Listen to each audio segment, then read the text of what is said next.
Sean todos bienvenidos a una nueva edición de Bitácora de Viaje y en esta ocasión, bueno, para mí es un honor y un gusto tener un invitado muy especial que es Rafael López Borrego, el cual es, bueno, especialista en Historia del Arte, egresado de la Universidad de Salamanca, con doctorado de la Universidad de Salamanca, autor de muchísimas publicaciones, entre las cuales está uno reciente, el viaje de la estética. Estética del viaje, sí, sí, Estética del correcto. viaje.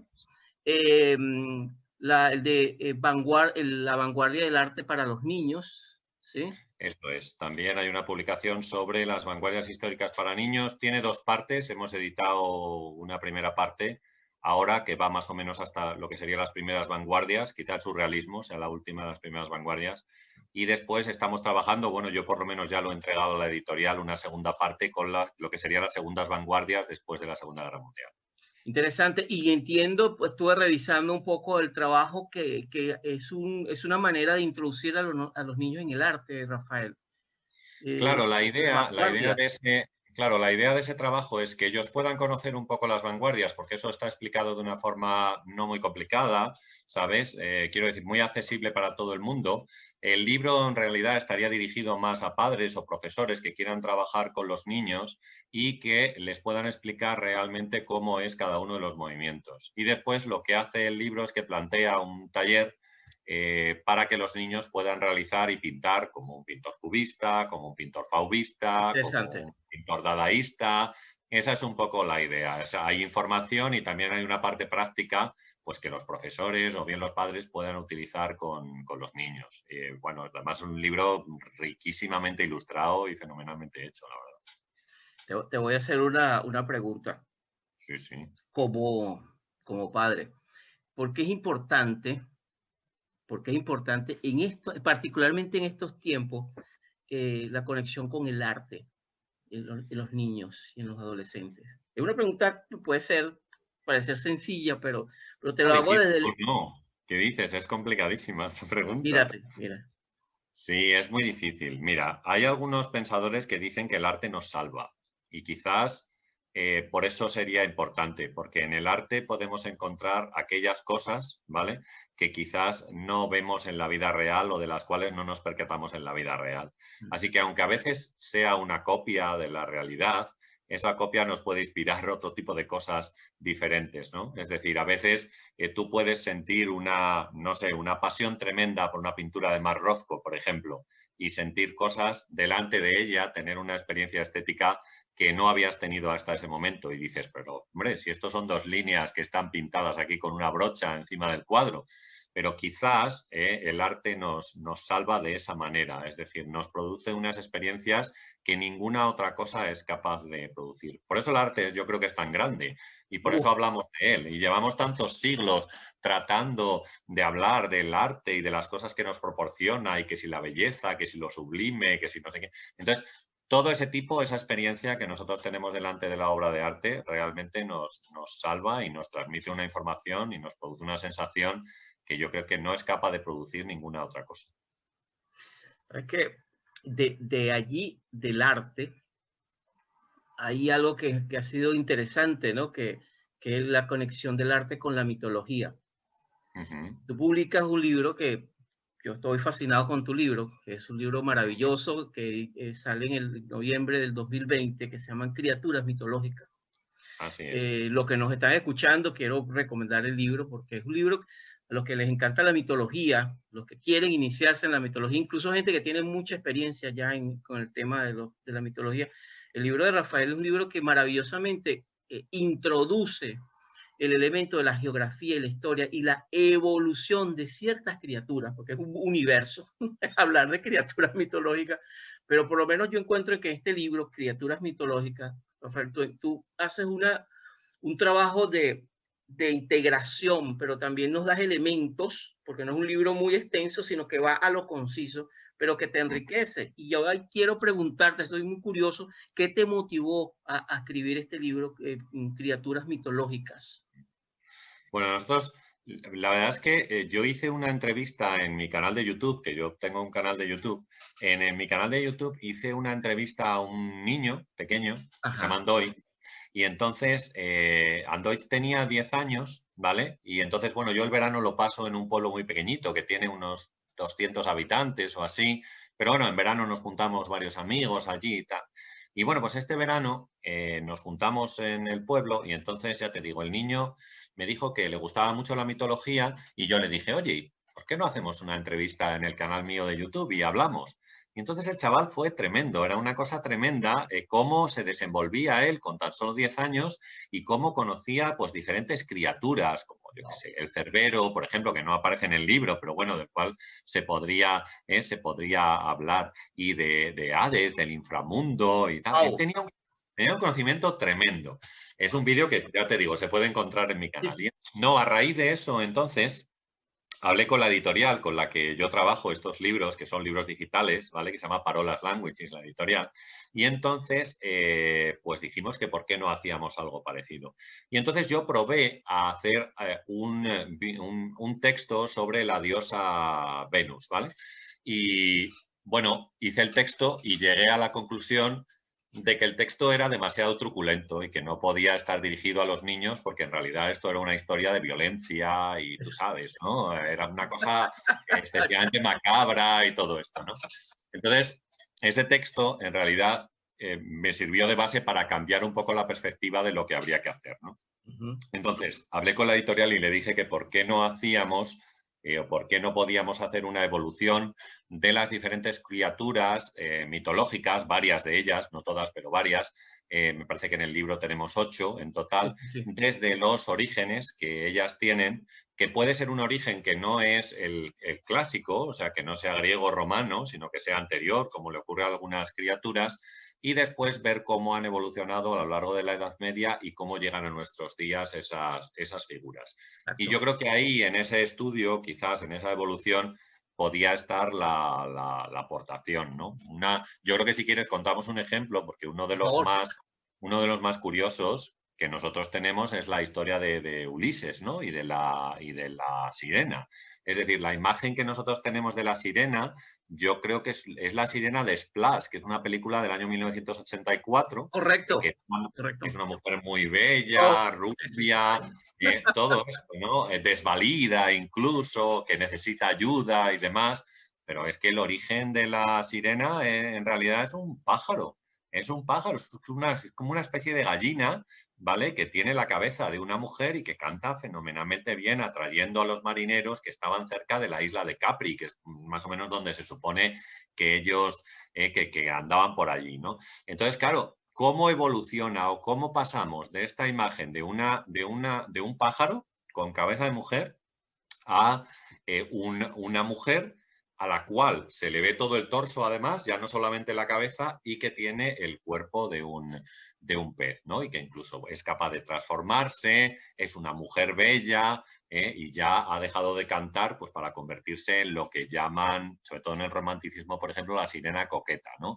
Que es la que está mirándose en el espejo, peinándose y todo esto, como tenemos. La sirenita de Eso es. Disney. O tenemos algunas representaciones, ¿no? O la Sí. sirenita de Disney. O sea, fíjate cómo va cambiando, ¿no? Entonces, este es un poco el planteamiento del libro con las diferentes criaturas. Algunas, como has podido comprobar, se remontan a Sí. tiempos bastante antiguos, incluso hablamos de 3000 años antes de Cristo en algunos casos, y otras nos han llegado hasta nosotros, transformadas, y en algunos casos pues no han sido capaces de llegar. Pues no sé, por ejemplo, yo creo que el centauro no llega hasta nosotros. Si podemos tenerlo en alguna imagen, quizás en Aquí alguna tengo película. una. Bueno, ahí tienes un centauro, pues ahí lo tienes, eso es.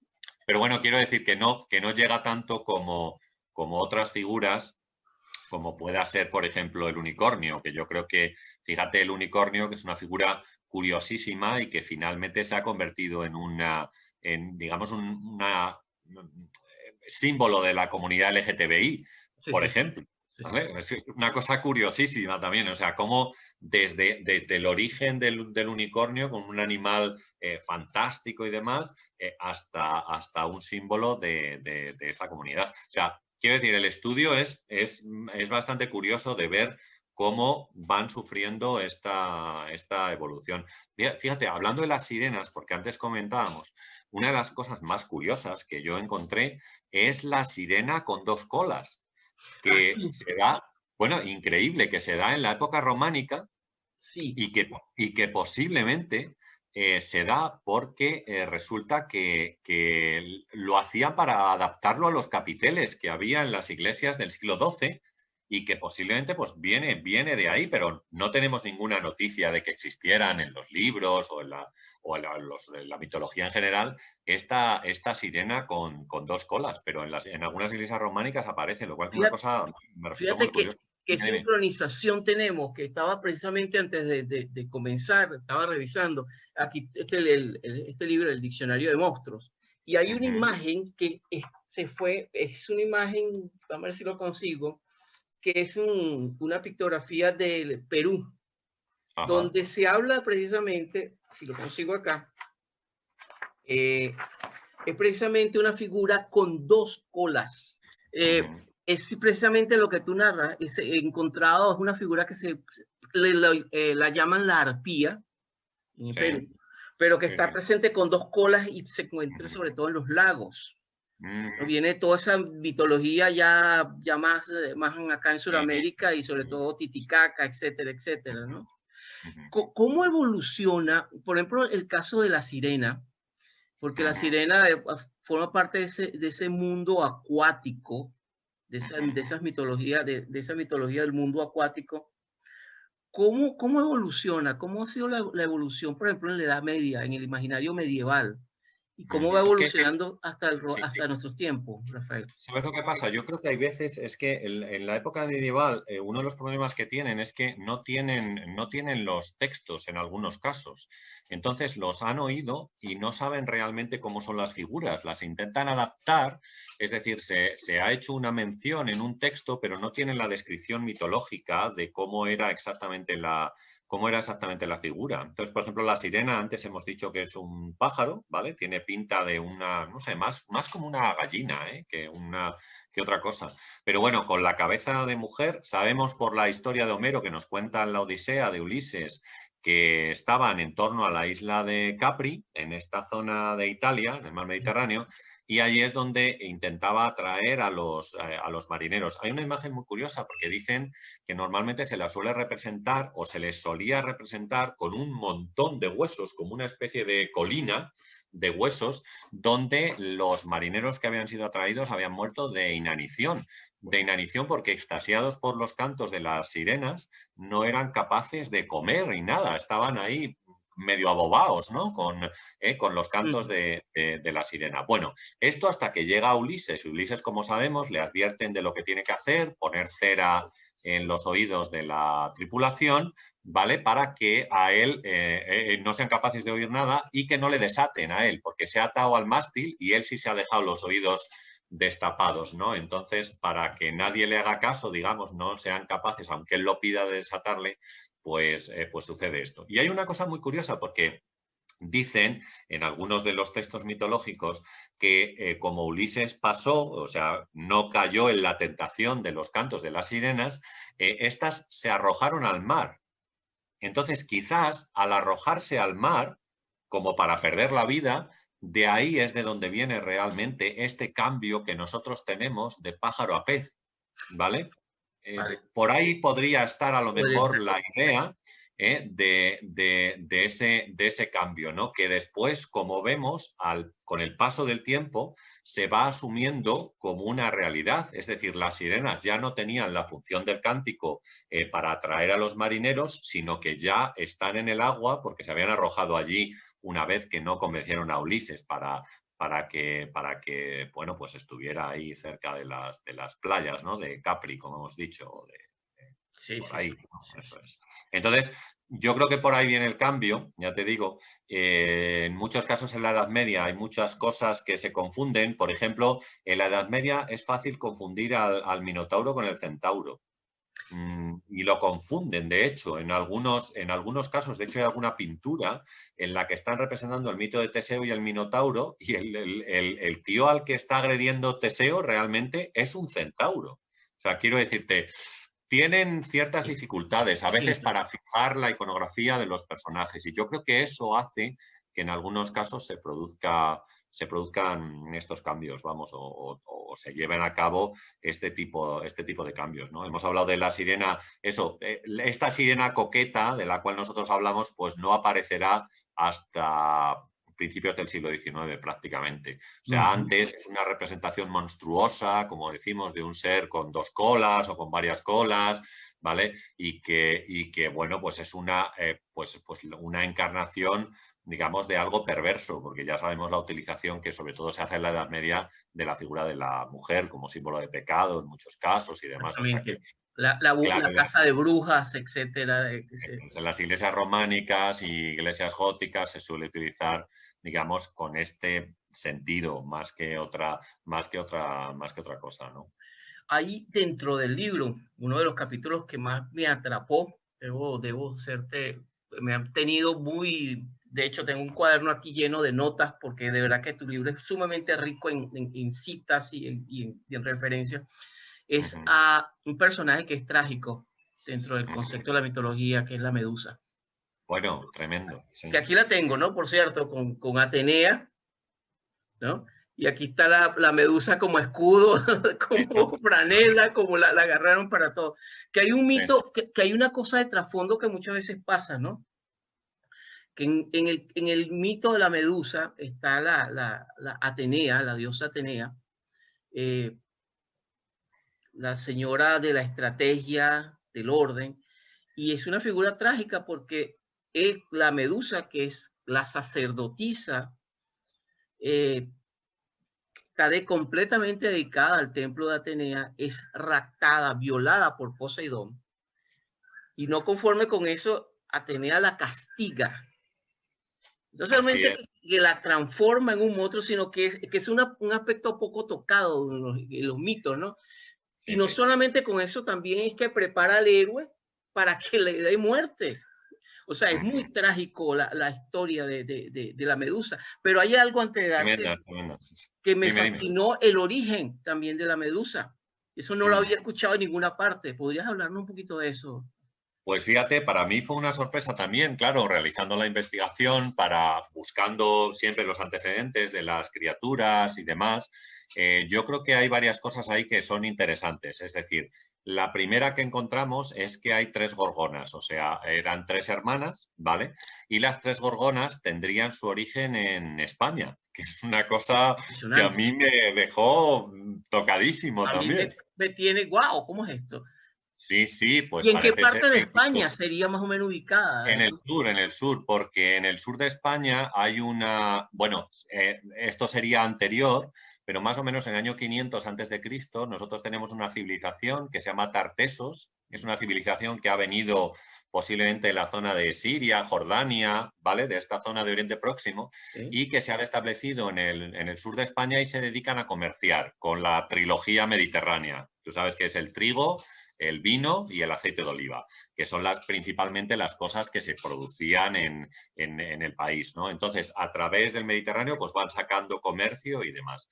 Es muy curiosa esta civilización porque conservamos algunas esculturas de ellos todavía, sobre todo de una diosa que yo cito en el libro porque tiene cierta influencia, es la diosa Astarte, que es la diosa de la fecundidad, de la fertilidad y demás. Eso es Fenicia, que tiene conexión con Venus, por supuesto, con la diosa Venus, Afrodita, en la época griega. Y entonces, lo más curioso es que las imágenes que nosotros tenemos en España, que se conservan de la diosa Astarte, la cara que tiene es egipcia, ¿vale? Fíjate, por la influencia de Egipto, pues más o menos en la época en la que estamos hablando, 500, 600 a.C., en la zona de Oriente Próximo, pues la figura de los dioses, como por ejemplo esta, o el dios Baal, que es un dios de la guerra, también fenicio, que nosotros tenemos alguna figurita, pues tienen cara egipcia, lo cual a mí me resulta asombroso, ¿no? Porque claro, o sea, nosotros estamos lejos de Egipto en esa época,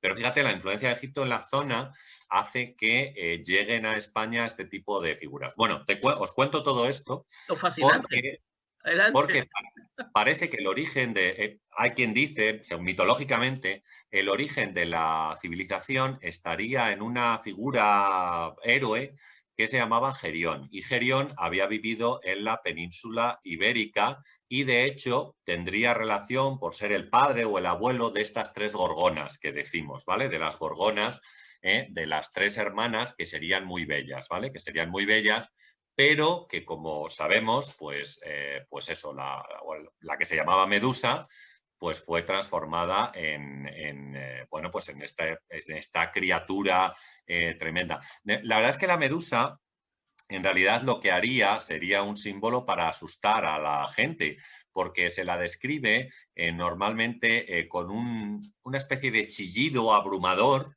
¿vale? Y batiendo las mandíbulas, así es como se indica en el mito, que es como se presenta ella, o sea, es un grito y bate las mandíbulas, o sea, mueve las mandíbulas haciendo ruido, de manera que pues es la forma de saber que está cerca, y es la forma que tienen después de matarla, entre otras, aparte de lo que van a utilizar, el espejo por su mirada, ¿no?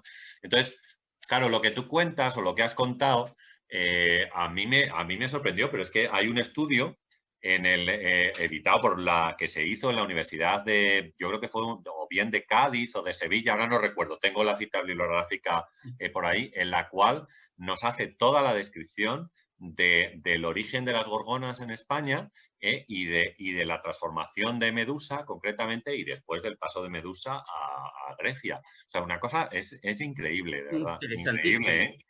O sea, a mí me resultó curioso. Eso por un lado. Y luego, por otro lado, tenemos el tema de la serpiente. Y yo creo que el tema de la serpiente, claro, también es muy curioso porque nosotros tenemos, vamos, la idea nuestra de representación de Medusa es que su pelo son figuras de serpiente, ¿no? Entonces, claro, la serpiente es un animal que tiene, bueno, pues unas connotaciones negativas a lo largo de la historia preclásica muy grandes, ¿no? Muy grandes. Pero que en algunos casos también, o en muchos casos, aparece asociadas a diosas de la fertilidad. Bueno, vamos a pensarlo primero en la Biblia, ¿no? Y pensamos que al final es una serpiente el animal que incita al pecado original, a Eva, ¿no? Que por ahí hablamos cuando estamos hablando de esta idea preclásica. Pero la representación de la gorgona, y algunas gorgonas están representadas, por ejemplo, en templos que son anteriores al año 450 o 500 antes de Cristo, en época arcaica se suele representar a la gorgona con una cara bastante fea, con la lengua fuera y un cinturón que tiene serpientes.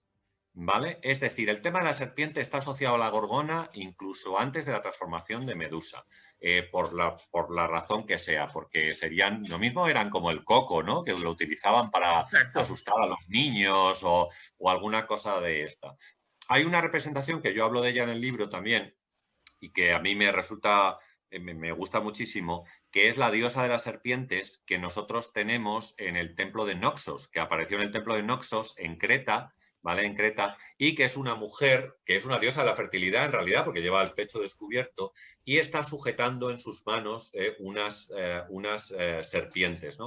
Así que por eso digo que la idea de serpiente y fertilidad a veces está unida también, porque la diosa de la fertilidad suele ser en muchos casos también la diosa de la belleza, bueno, y tiene ahí un tipo de connotaciones con la naturaleza y todo esto, ¿no? Pero bueno, la serpiente en general es una cosa bastante negativa. Así que, claro, el pelo de serpientes, de Medusa al final, pues tiene relación con todo esto, idea de la serpiente. O pensemos, por ejemplo, en la cobra en Egipto y el significado que tiene esta serpiente como animal sagrado, incluso como símbolo de la corona. Ya no recuerdo si es del Alto o el Bajo Egipto, pero una de ellas tienen alguna serpiente. Entonces, quiero decir, es un tema muy recurrente y entonces lo que hacen en el mito clásico pues es adaptarlo un poco a todo esto para crear a esa figura de Medusa que, bueno, pues nosotros la tenemos, por ejemplo, pues en películas, ¿no? Como estas que hemos visto últimamente, es como Furia de Titanes o alguna película de estas que se hizo últimamente,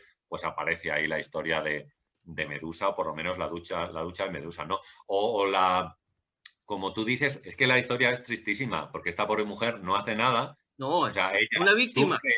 sufre, es una víctima y encima de ser víctima la castigan, pero no solamente con eso, sino que cada persona a la que mira se convierte en estatua, se convierte en piedra, que es otro de los, digamos, de las claves que ella tiene, es su verdadero poder y el drama de no poder mirar a nadie a los ojos, porque al final se va a convertir en piedra, ¿no?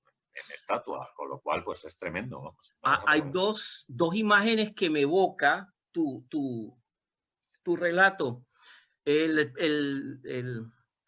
Los cuentos de La Llorona en México, ¿no?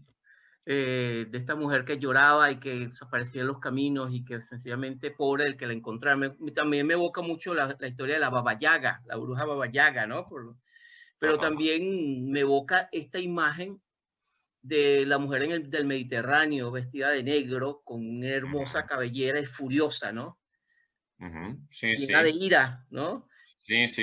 Son imágenes que están ahí, y ahí también, fíjate que ahí quería también detenerme un poco, en el sentido de lo siguiente: en uno de tus videos quiero recomendar el canal de Rafael, un canal excelente, le quiera introducirte en el arte, le quiera conocer más de arte. Yo de verdad los invito, lo voy a colocar ahorita en los links cuando revisen el video.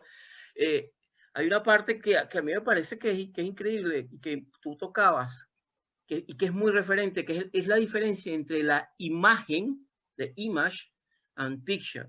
O sea, la diferencia entre, por ejemplo, lo que me hace referencia, estas imágenes que se han tomado, estas pinturas que se han hecho sobre estas criaturas, pero al mismo tiempo el efecto que podría ser, si entendí bien, el efecto que está relacionado con mi memoria, que me ha producido a mí esa pintura. ¿Pudieras hablar un poquito de eso, Rafael, con respecto a eso? Sí, yo creo que esto tiene relación un poco con el tema iconográfico, es decir, la iconografía lo que trata es de cómo representamos nosotros a los personajes desde el punto de vista artístico, es decir, cuáles son los símbolos y demás cosas que nos recuerdan, digamos, que nos incitan a mantener en la memoria algunas imágenes, ¿vale? Por ejemplo, voy a poner un ejemplo que a lo mejor se puede comprender muy bien.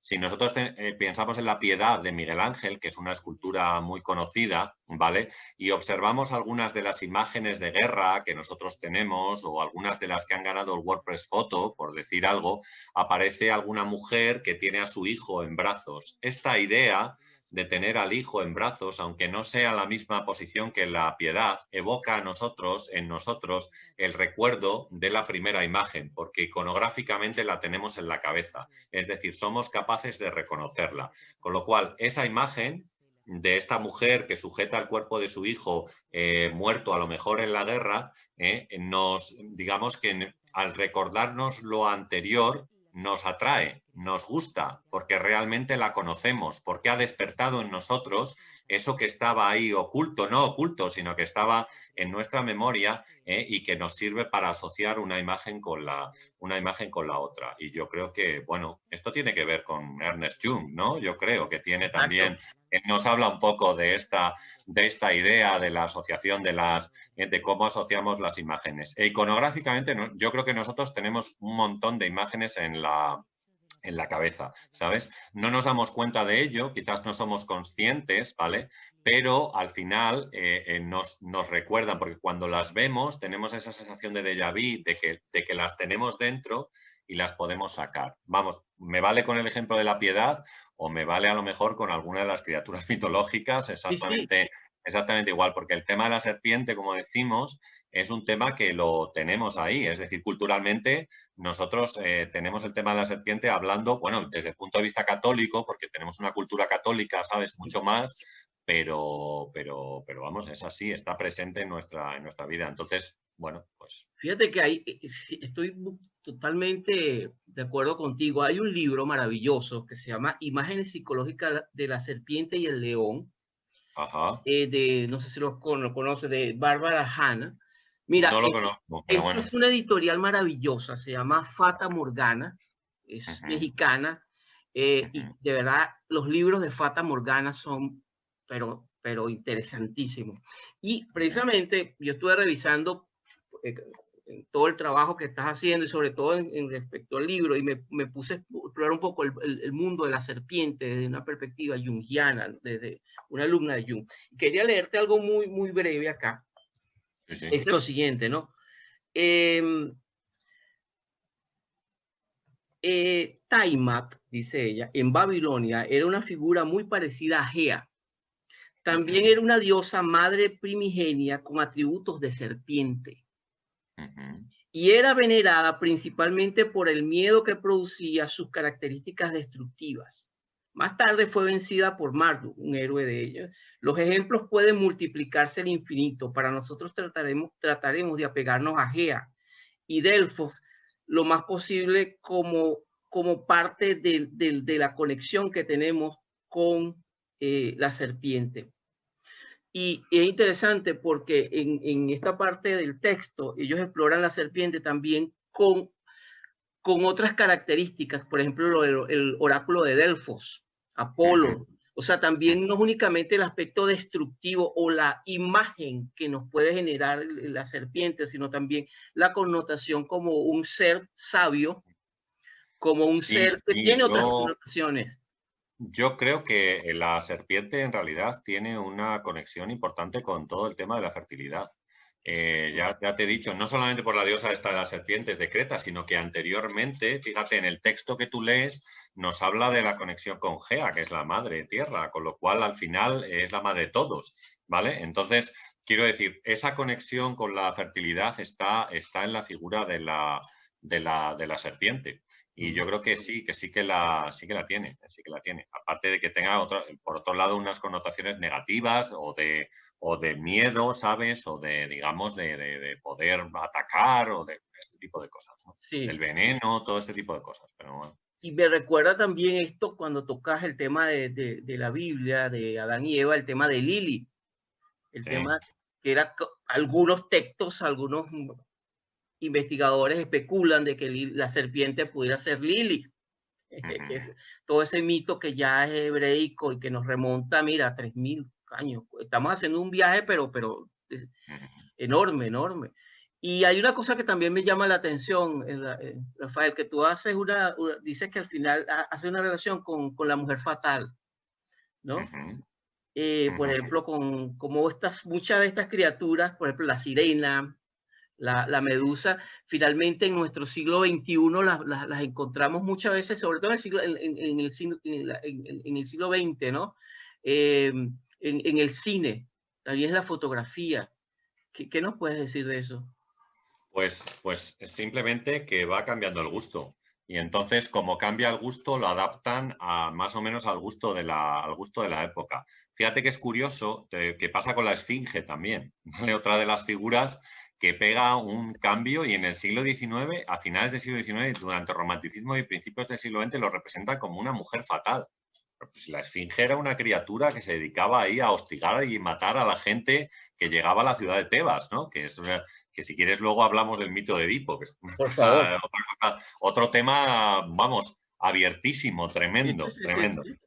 Pero fíjate la esfinge transformada, es decir, una figura monstruosa que está dedicada a matar a la gente que no sepa resolver sus adivinanzas y que no les deje entrar en Tebas, y entonces resulta que esto se transforma en las figuras, sobre todo de Gustave Moreau y de otros pintores del siglo XIX, en una mujer fatal que es un poco el gusto de ese momento, esa visión romántica de, bueno, pues en este caso de las criaturas mitológicas que lo transforman así, porque le pasa lo mismo a la sirena, y la sirena pasa a ser, como decimos, una mujer en la cual está mirándose en un espejo y peinándose.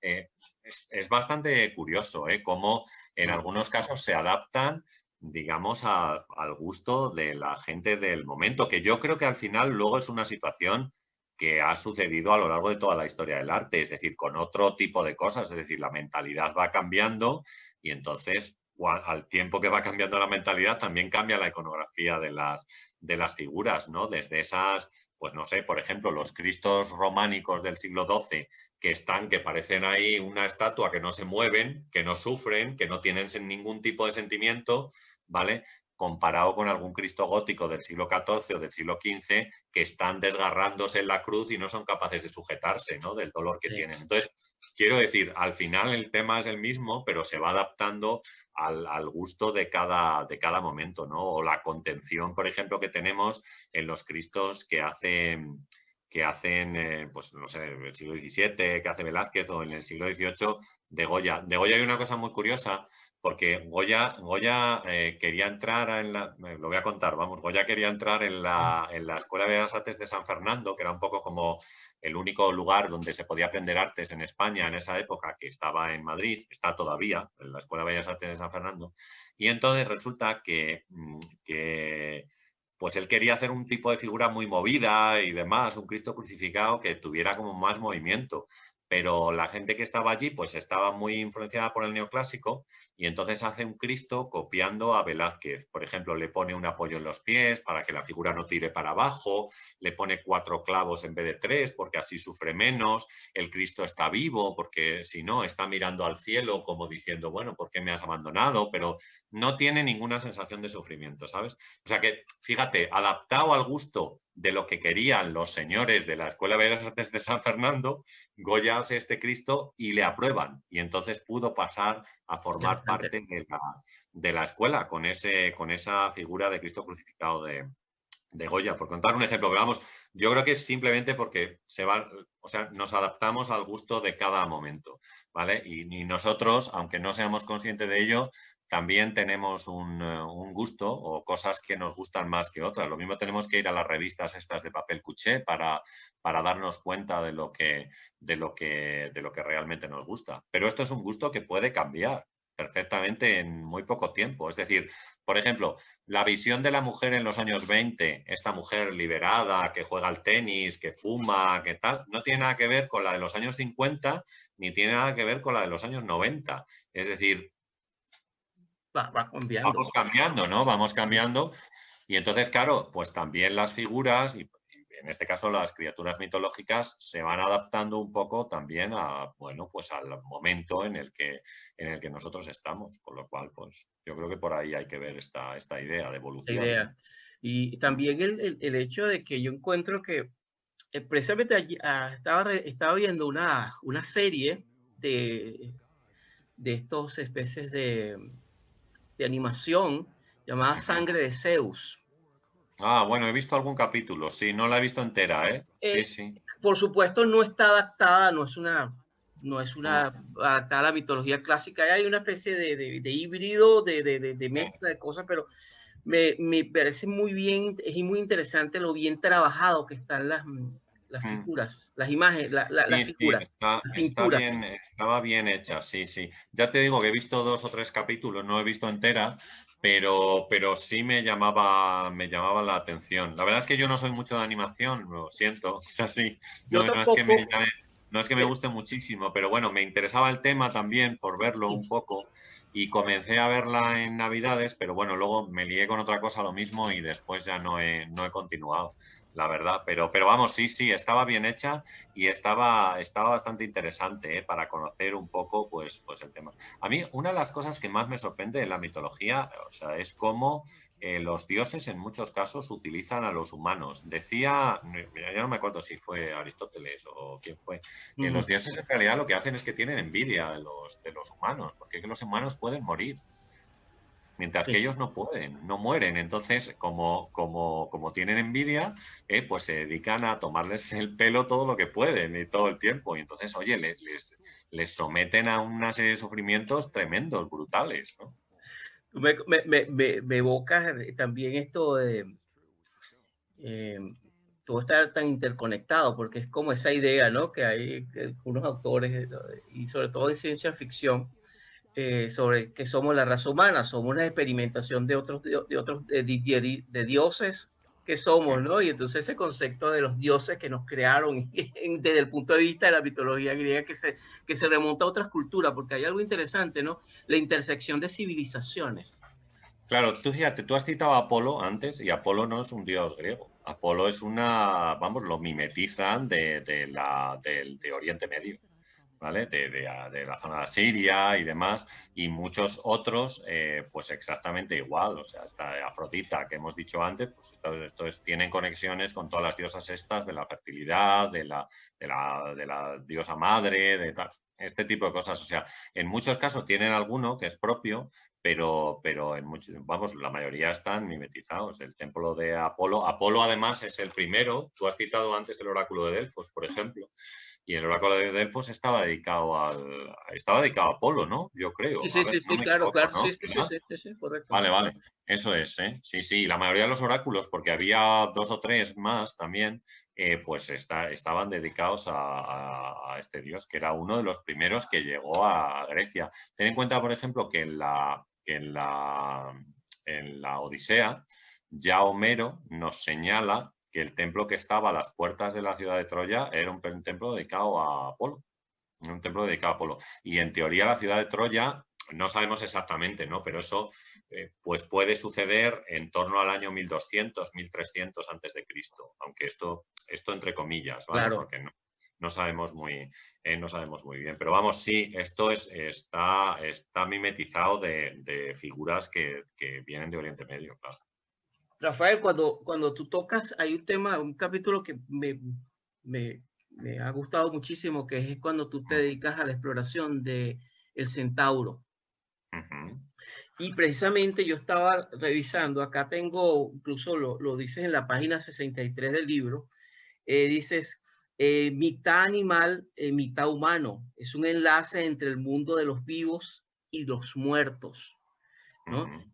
¿A qué te refieres específicamente eso con relación al, cuando tú tocas eso, que esa parte en estas criaturas, que es mitad animal, mitad humano, es como un borde entre lo humano y el mundo de los muertos?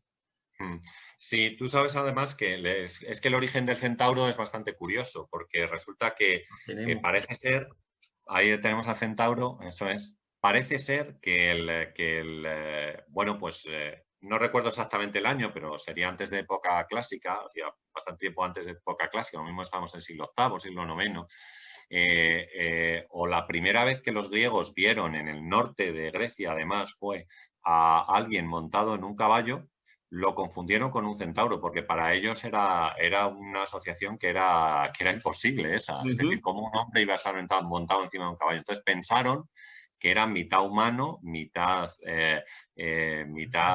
animal, ¿no? Mitad animal. Entonces yo creo que ahí, en ese tema, en este tipo de asociaciones, ¿vale?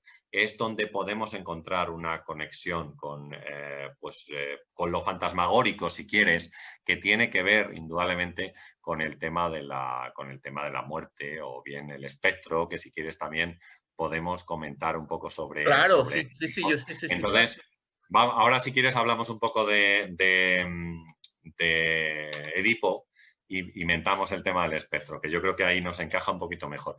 Pero yo creo que esa idea de lo fantasmagórico, de esta unión de lo humano y lo animal, que sabes realmente que no es una cosa posible, es donde conecta realmente lo que es la vida y la muerte. Por eso yo creo que lo cité, ¿sabes?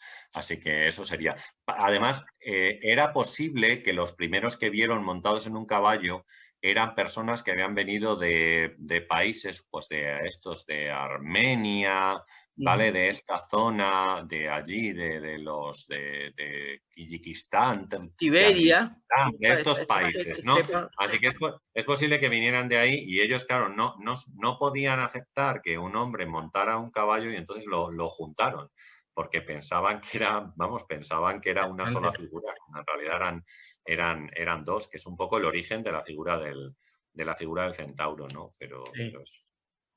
Si quieres hablamos del espectro, vamos a hablar del espectro. Porque el Claro, espectro, adelante. Además que está muy el espectro relacionado es porque que tú... fíjate, nosotros Sí, hemos citado el oráculo de Delfos, ¿vale? Y entonces, claro, el oráculo de Delfos en la historia de Edipo es esencial, porque en principio le dice a los padres de Edipo, le dicen que su hijo va a matar a su padre y va a casarse con su madre, y entonces los padres, tratando de evitar esta situación, alejan al niño de ellos, ¿vale? Lo alejan al niño de ellos. El niño no muere, en principio debería morir, pero no muere, es criado por una familia, ¿vale? Por una familia, y después el propio niño también se va a consultar el oráculo de Delfos, que le dice que va a matar a su padre y se va a casar con su madre, le dice lo mismo. Y entonces él, pensando que va a matar a sus padres adoptivos y casarse con su madre adoptiva, sale huyendo de allí, ¿no? Sale huyendo, de manera que después se encuentra con su padre en el camino, tienen una disputa por el paso, por quién pasa primero por un lugar, y termina matando a su padre, ¿no? Y después resuelve los enigmas que le plantea la Esfinge en la entrada de la ciudad de Tebas. Resuelve dos enigmas, que uno de ellos yo lo cito en el libro, es muy conocido, ¿no? El animal que camina primero a 4 patas, luego a 2 y luego a 3, que es un ser humano, ¿no? Gatea, camina como un adulto y luego tiene un bastón, ¿no? O sea que eso sería. Entonces, resuelve el enigma y entra como un triunfador en una ciudad de Tebas asediada realmente por la Esfinge, que no dejaba entrar a nadie. Se casa con su madre y tiene 3 hijos con ella, que es lo que nos cuenta la historia. Pero a lo que voy es que la historia de Edipo, en realidad, es la historia de un espectro. Es decir, el espectro es lo que persigue a Edipo a lo largo de toda su vida. Y el espectro que tiene Edipo encima de él es que va a matar a su padre y se va a casar con su madre, que es lo que finalmente sucede. O sea, en realidad el espectro no es una figura física que nosotros podamos tener delante de nosotros y que podamos diferenciar pues no sé, de un fantasma que a lo mejor se ve, ¿eh? Bueno, el espíritu en sí no se ve, yo creo, pero el fantasma sí, es posible, lo escenificamos con lo que sería una sábana o unas cadenas o algo de este tipo. Pero el espectro en sí es esta idea que te está persiguiendo, que te persigue y que está detrás de ti todo el tiempo, y que resulta que al final parece que se cumple. Hay un libro maravilloso que se llama Espectros de Marx, que está escrito por el filósofo Jacques Derrida, y que nos habla de toda esta historia, de todo este tema. Él nos dice, en realidad, que la figura de Marx o la figura del marxismo es un espectro, ¿vale? Que aunque cayera el muro de Berlín, ¿no? O finalizara todo el tema de la Unión Soviética, ¿vale? El espectro de Marx sigue presente. Es decir, sigue presente no para hacer una revolución como hicieron antes, una revolución que a lo mejor llevó una dictadura tremenda, no, ¿vale? Esa es un poco la idea del espectro. Y ese es el espectro que está presente y que quizás persigue, eso es lo que dice Derrida, y bueno, lo podemos aplicar a Teseo, porque su espectro realmente, esta idea que le persigue todo el tiempo, es lo que le dijo el oráculo de Delfos, la pitia del oráculo de Delfos, lo que le dijo a su padre, y después más tarde le dijo a él. Así que bueno, yo creo que la idea del espectro es muy curiosa también, y yo creo que está presente en muchos casos, en muchos temas que tienen que ver con la mitología, porque pues eso, este tipo de situaciones al final parece que se cumplen, ¿no? O sea, Qué interesante, fíjate, me recuerdas mucho los cuentos, el cuento de Navidad de Dickinson, con los espectros, claro, como imagen, sí. ¿no? Como Ahí imagen. aparece como una imagen, pero al final, o sea, lo que dice Derrida en su libro, yo realmente estoy de acuerdo con él, es que incluso en los aspectos de estos de Dickens, lo que hay es una idea, ¿no? Lo que hay es la idea de que esa persona debe ser mejor persona. Realmente ese es el espectro, ¿no? Que debe comportarse mejor con los demás porque no lo está haciendo, ¿no? Y entonces, bueno, se lo vienen a recordar diferentes figuras, pero la idea general sería el espectro, ¿no? Es un poco lo que nos dice Derrida, en este libro. O sea, que digo que esto no lo digo yo. No, Y no, pero bueno. es interesante porque hay un aspecto, y es otra pregunta que está Sí, relacionada. sí. ¿Por qué es importante la mitología en estos tiempos? Para los niños, para las personas en general, acercarnos a la mitología. ¿Tiene alguna importancia en estos tiempos, en tu opinión? Bueno, yo creo que, vamos a ver, la mitología es, entre otras cosas, y todo el pensamiento clásico, en realidad es la base de nuestra cultura. Es decir, es una cosa de la cual nosotros no podemos renegar, porque es nuestra base cultural, ¿vale? Yo entiendo que los niños están mucho más centrados ahora, a lo mejor, en otras cosas que tienen que ver. Y yo siempre lo digo, yo tengo un sobrino que cuando me veo con él es muy pequeñito, tiene 6 o 7 años, ¿vale? Va a ser 7 años. Él me cuenta toda la mitología de los Pokémon y cómo se transforman los Pokémon de uno a otro. Se sabe los nombres de todos y demás. Si un niño se sabe la mitología de los Pokémon, ¿cómo no se va a saber la mitología occidental? ¿Cómo no le va a interesar todo este tipo de historias que nosotros estamos contando? Si son exactamente iguales, si tenemos a seres que eran de una manera y que también se transforman en otra, es decir, que podemos representarlos exactamente igual que estas figuritas que tienen o las cartas con las que ellos juegan. Es decir, ¿cómo es posible que no les interese este tipo de historias? Fíjate, yo doy una clase que en España a chicos que tienen 14 años ahora, que se llama Cultura Clásica, ¿vale? En Cultura Clásica estudiamos toda la mitología griega, romana, instituciones, es decir, hacemos un repaso general de todo lo que era Grecia y Roma, pues en un curso de un año. Bueno, a los chicos les encanta. O sea, cuando les contamos estas historias, están realmente alucinados. Yo creo que están mucho más atentos cuando hablamos de la medusa, ¿vale? Que cuando hablamos de las leyes de Licurgo, porque las leyes de Licurgo al final a ellos, yo qué sé, eso la ley es un poco peñazo. Pero la historia de la medusa se la saben, o sea, la conocen. Y entonces cuando tú les vas contando todo el tema, te van ratificando lo que tú estás diciendo y te van contando más cosas. Y es decir, exactamente igual. Así que yo creo que sí hay sí hay interés, por supuesto que lo hay, porque al final estos son cuentos. Para Ujú. ellos también, ¿no? Es decir, son cuentos fantásticos y que además pueden comprobar ellos en diferentes lugares, en todas partes, en representaciones, ¿no? Que nosotros tenemos en muchos sitios, ¿eh? En muchos sitios. Yo siempre digo una cosa, y es lo siguiente. Yo, por ejemplo, creo que o sea, la religión católica, pues en el país donde yo estoy, que es un país católico, pues ha pegado un bajonazo muy grande, ¿vale? La gente pues acude menos a las iglesias o lo que sea. Pero lo que tú no puedes negar es que tu cultura tiene mucho que ver con ello y que tú conoces las escenas, porque al final entras en una iglesia, aunque sea de visita, y oye, que ves ahí que San Pedro tiene unas llaves y San Pablo tiene una espada. ¿Entiendes? ¿Y por qué las tiene? Pues porque uno le dieron las llaves del cielo y al otro le cortaron la cabeza con una espada, que es la forma de morir que tiene. Mm. Entonces, al final este tipo de cosas, aunque nosotros no lo queramos, o sea, aunque no seamos una persona religiosa, ¿sabes? Es parte de nuestra cultura. Es decir, aunque tú no quieras conocer, pero la medusa al final, pues, lo mismo sabes de dónde viene, porque no deja de ser parte de nuestra cultura, ¿no? Forma una parte, yo creo que muy importante, ¿eh? Bueno, pues de toda la cultura occidental, con lo cual, Sí. es así. Vamos, no sé si estás de acuerdo conmigo en esto. Yo creo que a los chicos realmente les interesa en muchos Sí, casos. yo te lo pregunto desde tu perspectiva como investigador en el arte e investigador. La perspectiva que yo tengo, la mirada que yo tengo sobre todo de este lado del mundo, eh, es que sí, la mitología yo creo que está más viva que nunca. La veo en las calles, lo veo en los grafitis, lo veo en cosas que me sorprende. Claro, cuando uno está metido en estos temas, como que agudiza la mirada con respecto a cierto tipo de temas.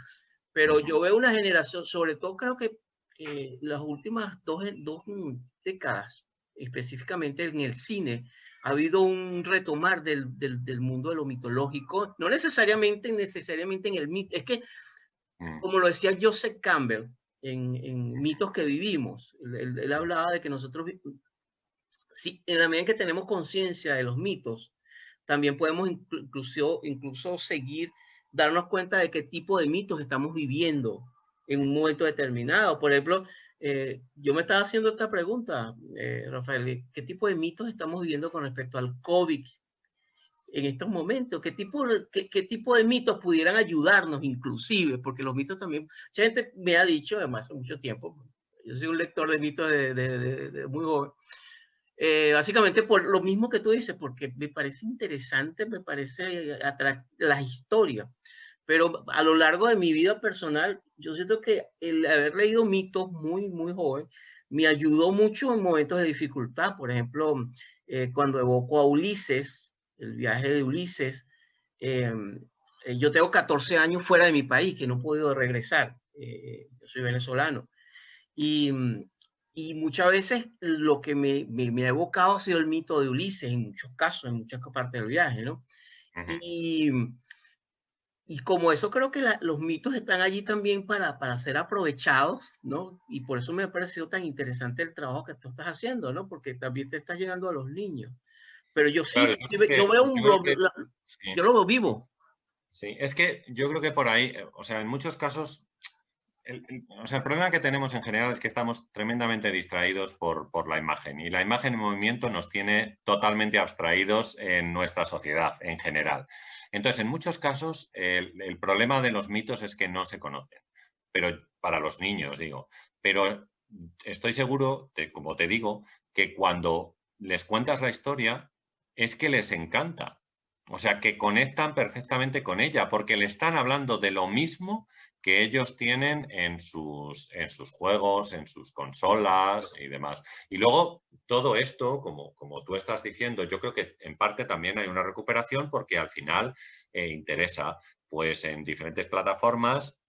Hemos tenido series dedicadas a la guerra de Troya, por ejemplo. Hicieron una serie en Netflix que tiene 8 capítulos que es fantástica. A mí me gustó mucho. Tenemos esta película de Troya del año 2004 con Brad Pitt y demás. Una historia está estupendamente contada desde mi punto de vista. Pues ahora mismo han puesto una serie, me parece que era en HBO, sobre los orígenes de Roma. Se llama Romulus, la serie. Y Ah, me entonces, una interesa. serie italiana, no sé si vosotros os habrá llegado allí, porque a veces la ponen por países, tú sabes, y lo Sí, mismo, no la he bueno, visto, una pero la serie voy a ver. italiana que nos cuenta el inicio bueno, pues de Alba Longa, que es el origen de Roma, que es una historia mitológica, por supuesto, la historia de Rómulo y Remo, exactamente igual, ¿no? Y de su abuelo Numitor, y cómo su abuelo es Mm. expulsado y demás. Pero fíjate, yo ayer en el canal mío de YouTube es que al final, es que todo está conectado. Digo, con el tema mitológico y con muchas cosas que tienen que ver con lo clásico. Ayer hablábamos, yo di una charla sobre el tema de lo siniestro en mi Sí, canal de sí, sí, YouTube, lo ¿vale? Pues estuve estoy haciendo viendo. un curso de categorías estéticas y Sí, demás. sí, Bueno, sí. entonces, Mm. claro, el tema de lo siniestro es que lo siniestro es esto. Es la mano izquierda mía, ¿vale? Es mi mano izquierda. Es decir, esta es la diestra y esta es la siniestra, ¿no? Bueno, aquí se ve al revés a lo mejor, pero bueno, vale, la gente me entiende.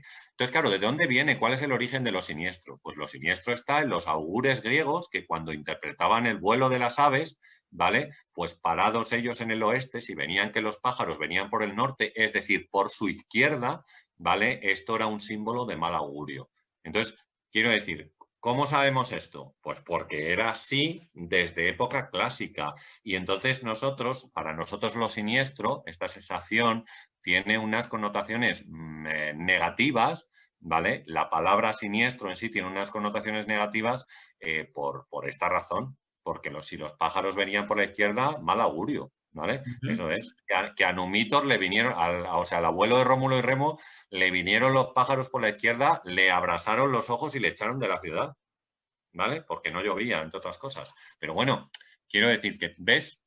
Es que Sí, la al conexión. final sacas una conexión con todo. Entonces, claro, por eso los mitos yo creo que al final también son interesantes, porque como tú dices, podemos aplicarlos a nuestra vida diaria. ¿Cómo explico yo el significado de la palabra siniestra? ¿Vale? Pues tengo que explicarlo así, ¿no? Que todo el mundo sabe que es la mano izquierda, ¿vale? Que es lo que representa para nosotros la mano izquierda, que, bueno, históricamente pues ha tenido connotaciones muy negativas también, la mano en sí. Aquí en Sí, época de la dictadura te corregían, como sabes, en la época de la dictadura de Franco, si eras zurdo, te corregían y te pegaban en la mano izquierda para que escribieras con la derecha. el Esto es clásico una realidad. reclaso. Esto es una realidad, ¿eh? O sea, esto que estoy diciendo no es mentira. Entonces, fíjate hasta dónde llegamos. O sea, que bueno, menos mal que ahora hemos cambiado en este asunto. La Fíjate verdad. que en ese sentido, claro, y me hace mucho sentido el hecho de las criaturas míticas, mitológicas y lo siniestro. En muchas cosas hay una conexión en muchos casos, Bueno, ¿no? Y ujú. fíjate que bien, sí he seguido la serie, estoy siguiendo tu serie, tu curso, la parte estética, precisamente hace 2 días tuve un programa con un psicólogo, un criminólogo forense, y estuvimos hablando sobre la psicología del mal, ¿no? Y él habla Ajá, de la estética del mal, ¿no? ujú, A propósito de Hannibal Lecter y todo lo que es lo que se ha creado en ujú. torno al personaje de Thomas Harris. Y fíjate que es interesantísimo todo lo que estás planteando en cuanto al trabajo sobre las criaturas mitológicas. De hecho, hay algo interesante, creo que esta historia de cómo, por ejemplo, en el cine, con la Guerra de las Galaxias y George Lucas y la relación con Joseph Campbell, que la primera película, eso estaba escrito incluso en su biografía, como él, una de las cosas que influyó en sus libros, no en sus libros, en su película, fue el viaje del héroe de las mil caras, de Joseph Campbell.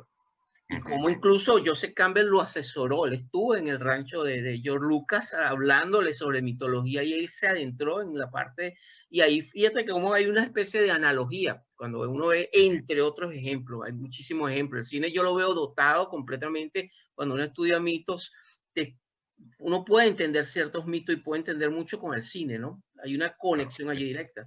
Entonces Sí, sí. es muy interesante esto. Además, un poco con lo que hablábamos antes, es que no es necesario que sea algo que veamos directamente como un personaje mitológico, sino que puede ser algo que nos evoca esta idea que nosotros ya tenemos dentro y que sale para afuera a través de la película. Puede ser así. Como por ejemplo, yo recuerdo el personaje de Darth Vader, por ejemplo, en el que hablas tú de la Guerra de las Galaxias, en el episodio 1, 2 y 3, es decir, cuando es un joven, se le nota, tiene una conexión, bueno, es filosofía griega 100%, lo que pasa ahí, el sentimiento de ira, el de revancha, el de todo este tipo de sentimientos tienen mucho que ver con la filosofía griega original. Entonces, bueno, pues sí, claro, por supuesto que, claro, como no, es que a lo mejor no nos damos cuenta exactamente, pero si buscamos y rascamos un poco, encontramos las conexiones inmediatamente con todo el tema clásico. De ahí la máxima, no hay nada nuevo bajo el sol. Bueno, esto decía, tú sabes que eso, no, sí eso decía, porque aplicado al arte también nos vale ese tema, ¿eh? No creas. Decía el monje Jorge de Burgos en el libro del nombre de la rosa de Humberto Eco, decía Jorge de Burgos en un pregón que da ya casi ahí al final del libro, y dice que la historia de la humanidad no consiste en la investigación, sino que es todo una simple y sublime recapitulación. Así que, como tú dices, lo mismo él tenía razón y no hay nada nuevo bajo el sol, sino que vamos recopilando de un lado y de otro y al final pues componemos la historia con lo que ya teníamos, ¿no? Como lo que Pero ya fíjate, eso aplicado al arte nos vale porque, por ejemplo, es muy curioso, si tú observas Las señoritas de Aviñón de Pablo Picasso, cuadro de 1907, el primer cuadro cubista de toda la historia del arte, Las señoritas de Aviñón en realidad no es que haga ninguna aportación técnica, ¿vale? A la historia del arte. O sea, la aportación que hace es la forma de representación que incluye Picasso al observar un personaje desde distintos puntos de vista. Ahí está la novedad. Pero otras cosas que hace Picasso en el cuadro, como por ejemplo, adelantar el fondo al primer plano y utilizar dos dimensiones. Esto ya se había hecho. Utilizar máscaras africanas. Pues hombre, el primitivismo está muy presente ya desde hace mucho tiempo. Claro. La simplicidad a la hora de componer las figuras que prácticamente están hechas con líneas rectas.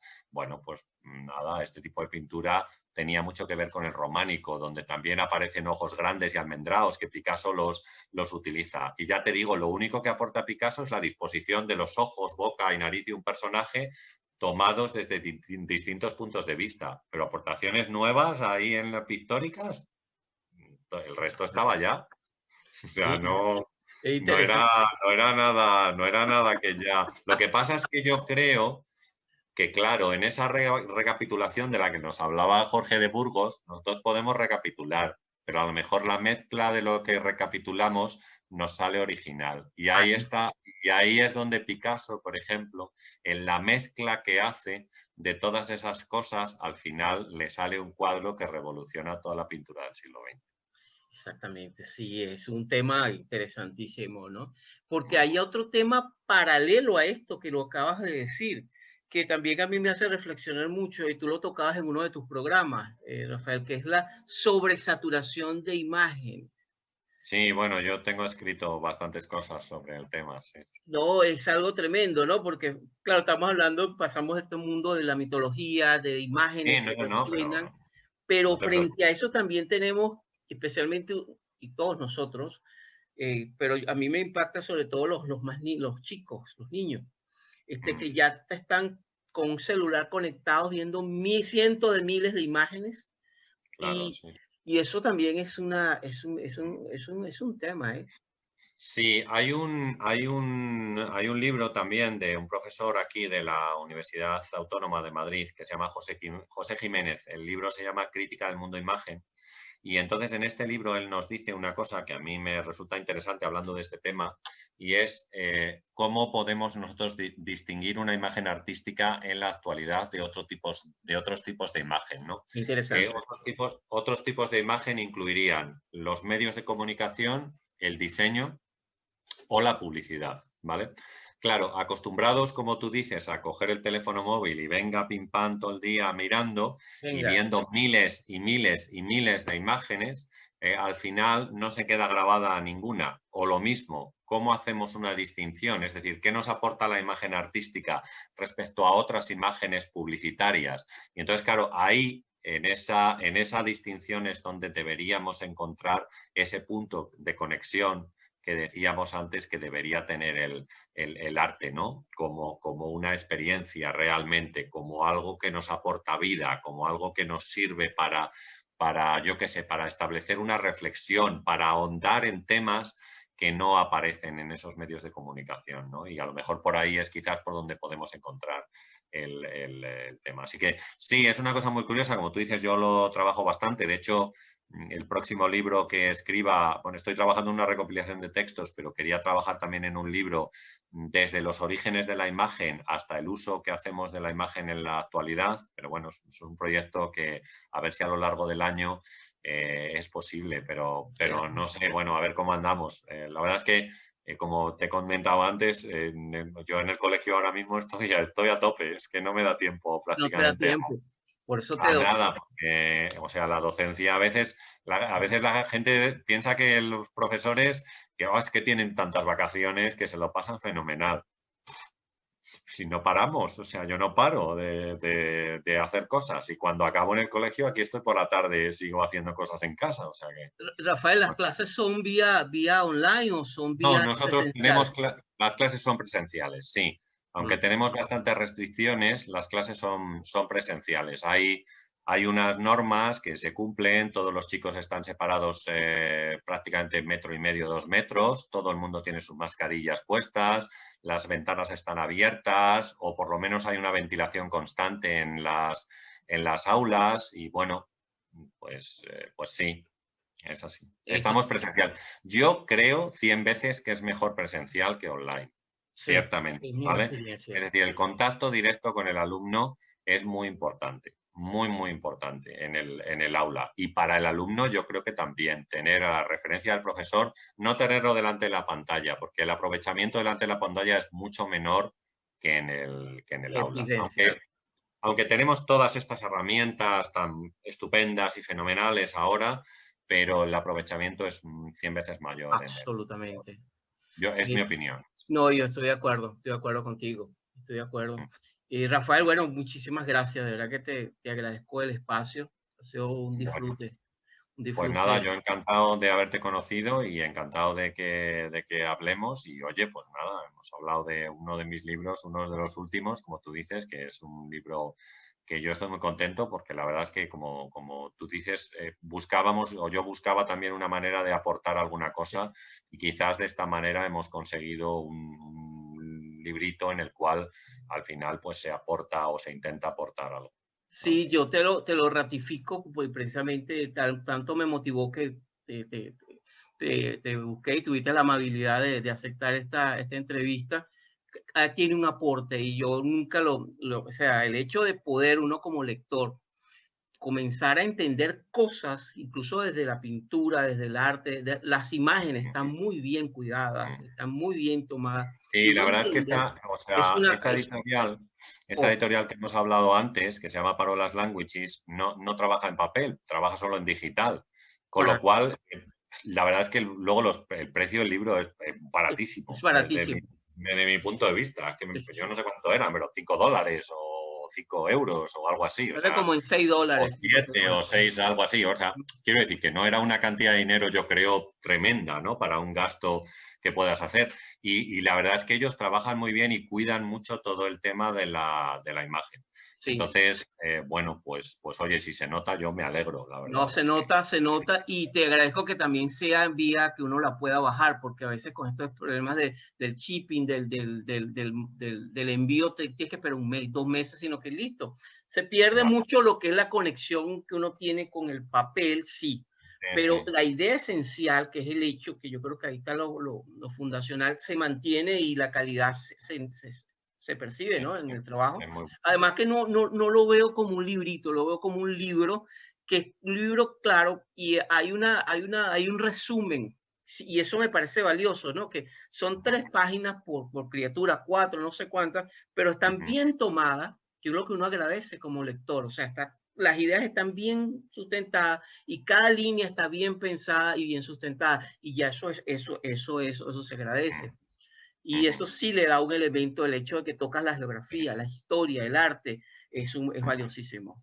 ¿Sabes lo que pasa? Que yo la verdad siempre, porque en realidad pues, he publicado varios libros, o sea, me parece que en total tengo 9 publicados, pero bueno, o sea, que no es importante esto. Lo importante que es lo que yo creo, que es que la gente que pueda leer los libros, que realmente se entere de lo que está leyendo. O sea, es importante ser accesible para todo el mundo, incluso o sea, con el libro de criaturas mitológicas o con diferentes libros de estética que también publico, que puede ser un tema, si quieres, más complicado, ¿no? Has hablado del último libro que se llama Estética del viaje y entonces, bueno, pues oye, este es un libro, pues a lo mejor más crudo, más ensayo, ¿no? Pero al final yo creo que lo importante es conectar con el público, que la gente entienda lo que dices. Sí, bueno, pues, exacto.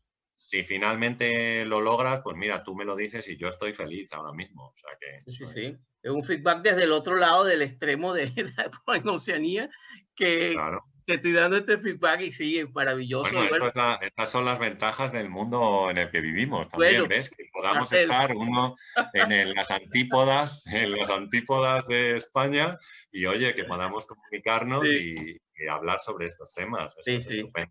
Y gracias, Rafael, por tu tiempo. Y bueno, vamos a seguir en tu canal viendo, observando. Estoy pendiente de dedicarle un tiempo, porque cuando me dedico a ver tus videos es que hay que sentarse. Yo tengo aquí papel y lápiz, y entonces, bueno, y me detengo, y bueno, porque que te agarra el canal que estás haciendo, ¿no? Y eso de verdad es un aporte. Es curioso, fíjate, porque el otro día me preguntaban, porque teníamos un club de lectura de aquí en la ciudad donde yo estoy. También lo hicimos online porque era imposible hacerlo físicamente. Y entonces me preguntaban que cómo es posible que un canal dedicado a la estética y a la teoría del arte tenga 23.000 seguidores, que es lo que yo tengo. Entonces, pues no sé, mira, este tipo de cosas pasan. O sea, que no... O sea, pensamos que todo el mundo, que la gente está, viendo la tele y viendo programas como Gran Hermano, pero no es verdad. Hay gente que está interesada en otras cosas, ¿no? Yo creo que eso pasa cuando uno hace lo que le gusta y siente pasión por lo que le gusta, y eso se transmite. Yo tuve una entrevista con un escritor venezolano que se llama Héctor Torres, fantástico. Y el programa nos llevó 1 hora y media. Yo digo, no, vamos a seguir conversando, porque, bueno, ¿cuál es mi sorpresa? Que reviso que hay 250 visitas, una cosa, y cuando reviso quiénes han cumplido, han visto la totalidad, pues resulta que hay 215 personas que han visto completo, que vieron una película. Eso me lo decía Héctor. Y es lo que pasa. Yo creo que cuando uno hace lo que le gusta y disfruta, el caso tuyo, entonces se ve la pasión y la investigación, y uno lo disfruta también. Eso está sencillo y claro para mí. Muy bien. Bueno, pues nada, yo te agradezco mucho también la entrevista. Ya te digo que hayamos podido hablar del libro y nada, te mando un abrazo grande allí a Australia. No sé cuántos amigos tendremos allí desde hay muchísima por lo menos gente. La gente que te sigue aquí, que eres venezolano. Yo me siento muy unido además a toda la gente de Latinoamérica. Venezuela es un país muy especial para España, la Sí, verdad. claro, Yo claro. creo, yo creo que más que otros, sinceramente lo tengo que decir, y nos sentimos muy unidos. Y además, sabes además que hay mucha gente, muchos venezolanos que están viviendo Sí, en el país, que viven en España, y bueno, pues aquí están haciendo su vida, su trabajo claro. y más. O sea que, Mira, es que uno cuando uno entiende realmente la conexión con España cuando va a España. Cuando yo fui a España es que entendí realmente la conexión que tenemos con ajá. España, y es una relación estrecha. Yo creo que eso es válido y todos estamos mezclados, tenemos abuelos españoles o sea, estamos mezclados y es una Claro, conexión claro. que resuena, hay una resonancia ahí fácil y que está allí Ujú. con nosotros. Por eso es tan fácil, yo pienso que cuando un venezolano va a España se integra fácilmente porque es que no lo siente, tú sientes que pues, es parte, como lo que pasó con un inglés que viene a Australia. Ya, Hay una claro, claro. conexión ahí de nada, y casi que en Sí, casa, sí, ¿no? Y por el sí. lenguaje, etcétera, etcétera. Todo, Así todo. Sí, que sí. gracias, Venga. Rafael, y Muy bueno, bien, nos estamos conectando, estamos en conexión. perfecto. Muchas gracias y hasta la próxima. Adiós.